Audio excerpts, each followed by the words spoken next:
কেউ আগে যাবে আর কেউ পরে যাবে। হ্যাঁ হাম সব মুসাফির হয়, ওহি আখের ঠিকানা, কুই আগে রওয়ানা হয়, কুই পিছে পিছে রওয়ানা।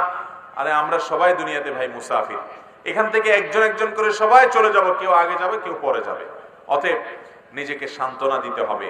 আর মৃত মানুষের জন্য আমরা যে আমলগুলো করব, এর মধ্যে সবচেয়ে বড় এবং গুরুত্বপূর্ণ আমল হলো দোয়া বাই, চোখের পানি ফেলা, চোখের পানি ফেলা, আল্লাহর কাছে কান্নাকাটি করা, দোয়া করা, আল্লাহ আপনি আমার ভাইকে মাফ করে দিন, আল্লাহ আমার ভাইকে আপনি জান্নাতুল ফেরদাউসের মেহমান হিসেবে কবুল করেন, আল্লাহ তাকে জান্নাত দেন, তাকে নাজাত দেন। বেশি বেশি দোয়া করবেন, তার পক্ষ থেকে দান দক্ষিণা করবেন, সাদকায়ে জারিয়া করবেন, তার পক্ষ থেকে হজ উমরা করার তৌফিক থাকলে সেটা করবেন, তার পক্ষ থেকে আপনি সিয়ামও পালন করবেন, কোন মুসলিমের হাদিস এবং আরবি হাদিস দ্বারা সেটি প্রমাণিত, তার পক্ষ থেকে কুরবানি করতে পারবেন। যে আমলগুলো মৃত ব্যক্তির তরফ থেকে করা যায়, সে আমলগুলো তার তরফ থেকে বেশি বেশি করে করবেন। আল্লাহ তাআলা তৌফিক দান করুন।